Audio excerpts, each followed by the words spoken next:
Bonjour à tous et bienvenue dans ce nouvel épisode du podcast NBA de The Free Agent spécial finale où on va discuter aujourd'hui du match 5 entre les Bucks et les Suns qui a eu lieu dans la nuit de samedi à dimanche. Et pour parler de ce match qui change complètement la physionomie de cette finale, j'accueille Maxime. Comment tu vas, Maxime? Salut Charles, salut tout le monde. Le match 5, c'est souvent le match pivot, surtout quand ta série était revenue à 2-2. C'est là où ça peut basculer d'un côté comme de l'autre. Et ça n'a pas fait mentir, ça a bien basculé. Et cette fois-ci, ça a basculé du côté de ceux qu'on n'attendait peut-être pas forcément au début de cette finale. Ça a basculé du côté des Bucks. Maxime, qu'est-ce qui s'est passé à Phoenix pour qu'ils lâchent 3 matchs de suite, dont un à domicile? J'ai envie de dire, qu'est-ce qui s'est passé dans le match entre le premier et le deuxième quart-temps? Absolument. Parce que comment ils font pour mener de 16 points à la fin du premier quart-temps et pour en encaisser 43 dans le deuxième quart-temps. Donc, pour se retrouver mené avec un différentiel de plus 19. C'est incompréhensible. Incompréhensible. Ça a l'air d'être une faillite collective. Oui. entre deux cartons. C'est vrai que c'est assez inexplicable pour ceux qui ont vu le match, vous comprendrez, ceux qui ne l'ont pas forcément vu ou même regardé le replay, il y avait 37-21 dès le premier quart-temps. Et c'est vrai qu'à la fin de ce premier quart-temps, on se dit déjà, bon, on a retrouvé les Suns, ça va rouler, ils vont s'imposer dans ce match 5, ça va être assez facile, entre guillemets, comme ils ont su le faire sur les 2 premiers matchs. Et en fait, la réponse des Bucks a été cinglante dans ce deuxième quart-temps, avec, comme tu l'as dit, 43 points inscrits. Et ça continue, parce que dans le troisième quart-temps, ils en prennent encore 36. Et une fin de match, on reviendra sur cette fin de match un petit peu plus tard, parce qu'il y a une action qui, je pense, restera dans la légende des finales. Mais Monty Williams l'a dit, je crois, en conférence de presse, si je ne m'abuse, qu'ils se sont complètement relâchés. Il a eu le sentiment que son équipe s'était complètement relâchée. Ah oui, non, mais je sais pas, parce que il y a vraiment, en défense, chez 43 points, c'est pas les Suns, clairement. C'est totalement. Non, moi, là, je reste totalement bouche bée devant un tel enragement défensif. Alors après, faut dire une chose aussi, c'est que d'un côté, ils ont une réussite insolente dans le premier quart-temps, et qu'après, ils retrouvent un niveau au tir. Et après, ils retrouvent un niveau plus cohérent. Bon. Puis la dernière action, la faillite de CP3, Chris Paul, qui, qui est en chute libre au niveau du scoring depuis le début progressivement depuis le début des finales. Là, il est remonté à 20 points, mais bon, c'est pas ça. Ouais, il est quand même remonté à 11 passes décisives, donc c'est vrai qu'on avait pensé retrouver un petit peu le Chris Paul en termes de création de jeu, de collectif, mais en fait, ce collectif des Suns, il a complètement disparu à partir du deuxième quart-temps. Ouais, non, mais puis c'était du run and gun, c'était tout pour Booker, qui est premier joueur à finir, à faire 2 matchs de plus de 40 points consécutifs de l'histoire des finales. Mais honnêtement, tout ça pour ça, j'ai envie de dire. Ouais. C'est vrai qu'on a eu l'impression, effectivement, de retrouver des Suns qui retombent dans leur travers, à savoir attendre juste l'exploit d'un seul homme, à savoir Devin Booker. Et alors que jusqu'à présent, ce qui avait fait leur force, c'était justement ce collectif. C'était ce nouveau Big Three, comme on l'avait analysé dans nos articles, comme on en avait parlé dans le podcast, avec DeAndre Ayton, avec Chris Paul et Devin Booker. Et là, le pauvre Booker, il se retrouve absolument seul. Autour, ça va pas non plus. Miles Bridges n'est pas là. Enfin, on a l'impression que... Est-ce qu'ils se sont vus trop beaux après ce premier carton pour toi? Pour être honnête, j'ai vraiment du mal à analyser parce que c'est vraiment. Il y a eu un problème au niveau du coaching, ça c'est sûr. À un moment donné, il prenait temps mort sur temps mort, et bien entendu, pour arrêter l'hémorragie, il n'y avait rien qui se passait. Donc, je pense qu'il y a un problème de leadership dans cette équipe. J'allais dire, en conférence de presse, quand on voit, là, ça fait 2 matchs systématiquement où Chris Paul et Devin Booker sont tous les deux en même temps. Ok, alors je ne sais pas lequel est là pour supporter l'autre, mais on peut se poser la question. Au début, on a l'impression que c'était Chris Paul qui était là pour accompagner le petit jeune David Booker. Mais ouais, c'est fermé. Par rapport à Michael Bridges et Jake Crowder, Jake Crowder, il met 8 points en premier quart-temps, et puis après, il en met 2. Il prend 7 tirs. Michael Bridges, il en prend 6 ce match. C'est rien. Cameron Payne qui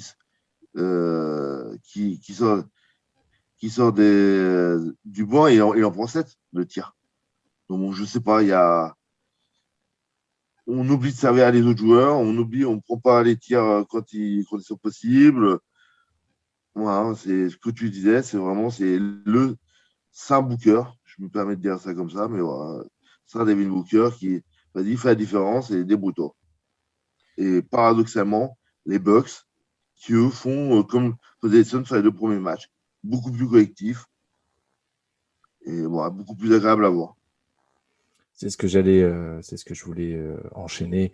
Depuis tout à l'heure, on accable un peu les Suns parce que effectivement, je pense qu'on est tous un petit peu pas déçus, mais effectivement, c'est pas forcément ce qu'on attendait de leur part pour ces finales. De l'autre côté, par contre, les Bucks et Giannis et Middleton et Drew Holiday et Bobby Portis et toute la clique au final, ils font ils font de vraies, très, très bonnes finales. Non, mais c'est vrai que là, Giannis, honnêtement, il est en route pour le titre de MVP.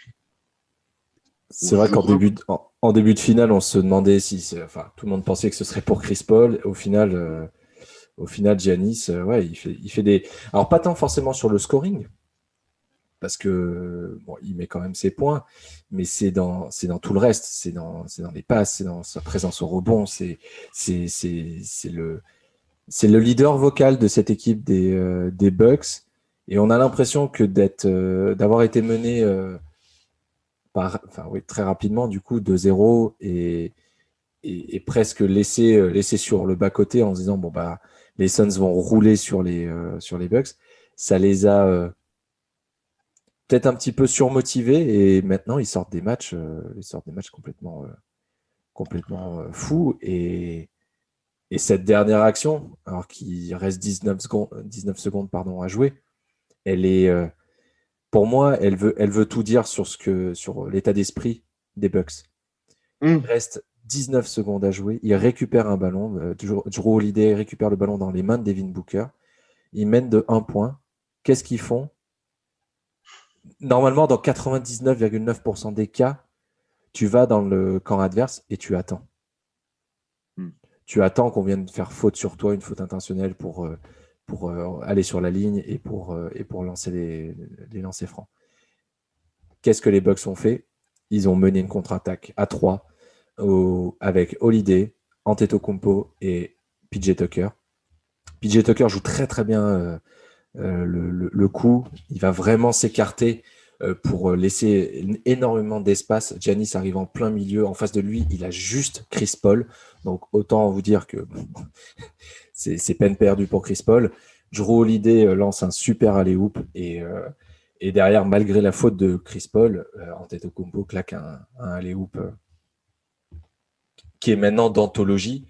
Ça, combiné à son contre lors du match 4, on commence à avoir ce qu'on attendait de Giannis déjà et des Bucks sur les 2 dernières saisons. Je sais pas ce que tu en penses. Ah oui, non, mais là, on a Giannis qui est sur l'eau. Il est pratiquement, de mémoire, il me semble que c'est le premier joueur j'ai vu cette statistique passer, à être au final, je crois qu'il a plus de 30 points, 10 rebonds et 5 passes de moyenne sur les finales. C'est juste hallucinant. Il est clutch. voilà, il a son statut de double MVP et vraiment de faire gagner une franchise. C'est vrai que cette dernière action, bon après, lancer franc, c'est toujours la catastrophe, hein, face à des Lions. C'est toujours Ça, inadmissible pour un double MVP à 4 sur 11, c'est pas normal. Ça, je veux dire, ça, c'est comme si scandaleux. Je veux dire, même chaque, je sais même pas si si le grand Epo Shaq nous faisait pareil, hein.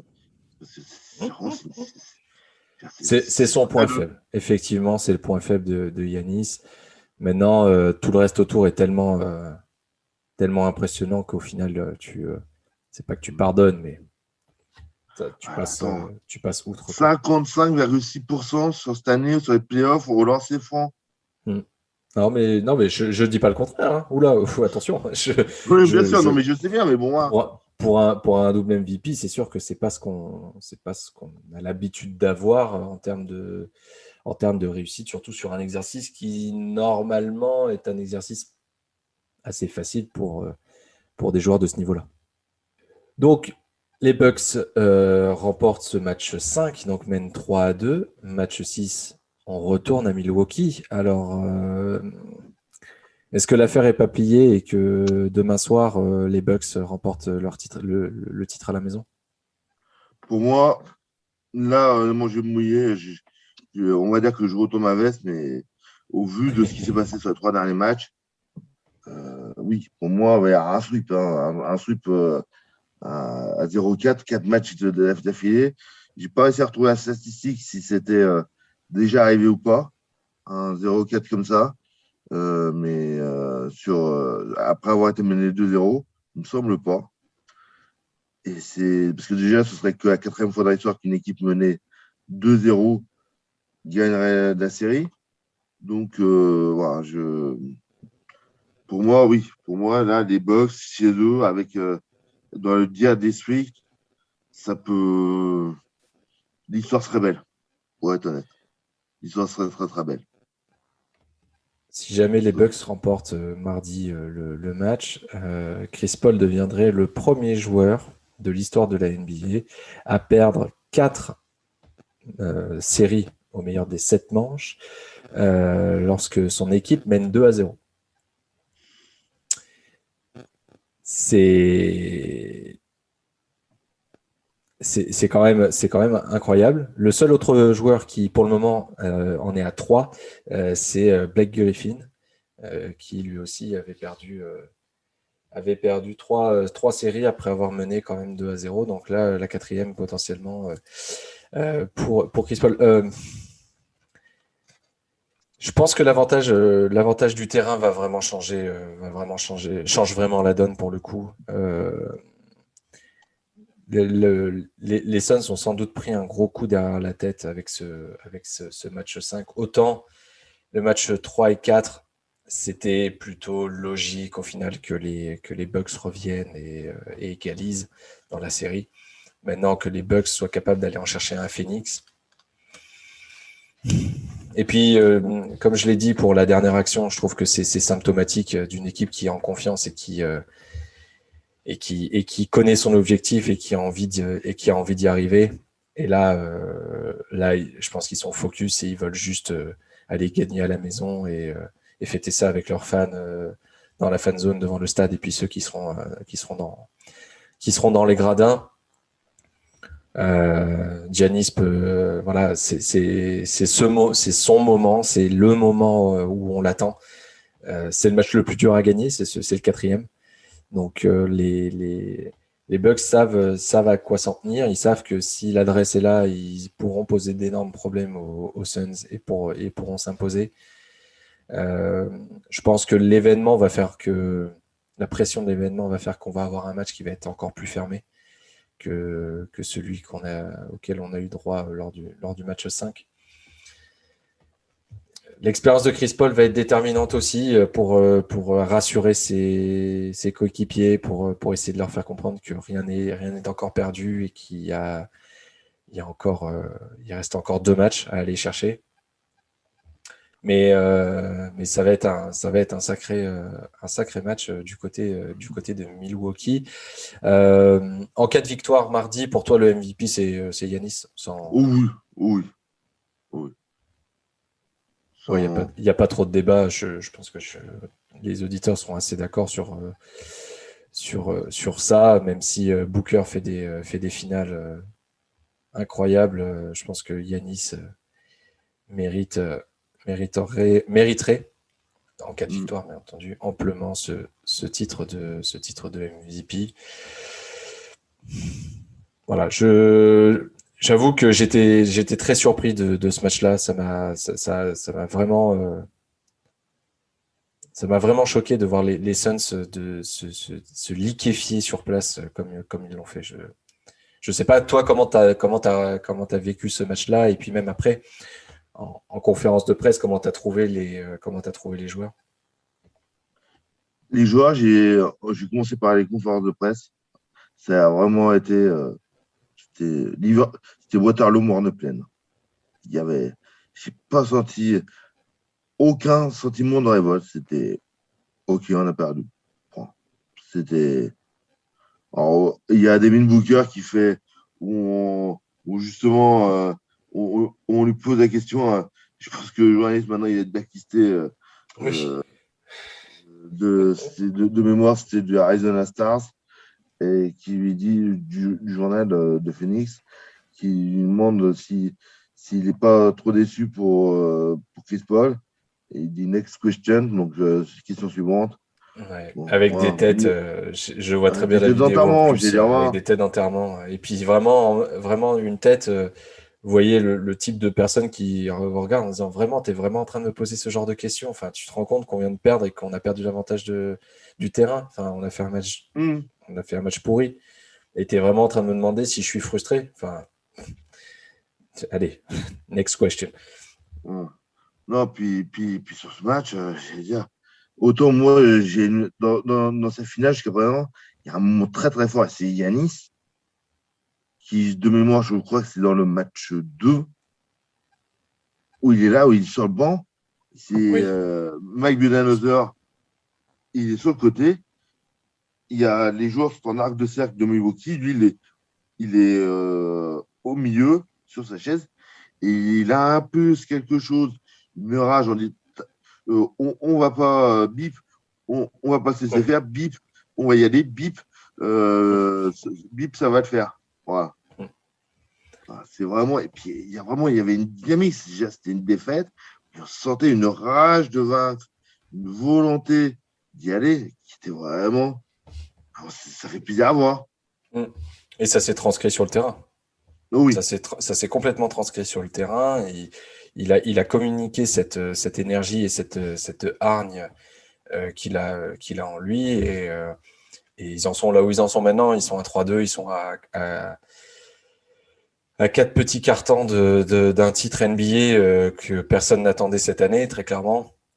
Ils Non. faisaient partie des favoris, bien entendu, mais on les attendait pas après la saison régulière qu'ils avaient faite, à pareille fête. Et pour le coup, Giannis peut rentrer, voilà, peut finir d'entériner son statut de grand joueur de NBA avec un titre NBA et avec un titre de MVP des finales qui lui tend potentiellement les bras. Donc le match, c'est mardi soir à Milwaukee, donc à suivre bien entendu sur les antennes de beIN Sport à partir de 1h55 du matin, si je ne dis pas de Non, 2h55. bêtises. 2h55. Oui, tous les matchs sont à 3h. Tous les matchs sont à 3h. Et oui, bah, je pensais qu'avec la côte Est, tu vois. Bref. Non, non, justement, Euh, ils ne changent pas. je suis en C'est décalage avec horaire la moi-même. musique. Donc à partir de 2h55 sur beIN Sport. Maxime sera là aussi sauf, sauf empêchement de dernière minute, mais il sera présent pour les conférences de presse, etc., pour pouvoir vous faire vivre ça dès le lendemain matin, enfin les heures qui suivront, comme il l'a fait, et je le remercie pour ce travail-là, super travail, le petit résumé du match et puis les déclarations des divers joueurs, et surtout là, si en plus il y a un titre de Milwaukee, ça va être l'explosion en conférence de presse côté Milwaukee. Donc merci Maxime encore, et puis on se retrouve très vite pour un nouvel épisode du podcast de The Free Agent, et puis on fera un petit débrief des finales en elles-mêmes si jamais on va pas jusqu'au match 7. Merci Maxime. Merci Charles, merci de nous avoir écoutés.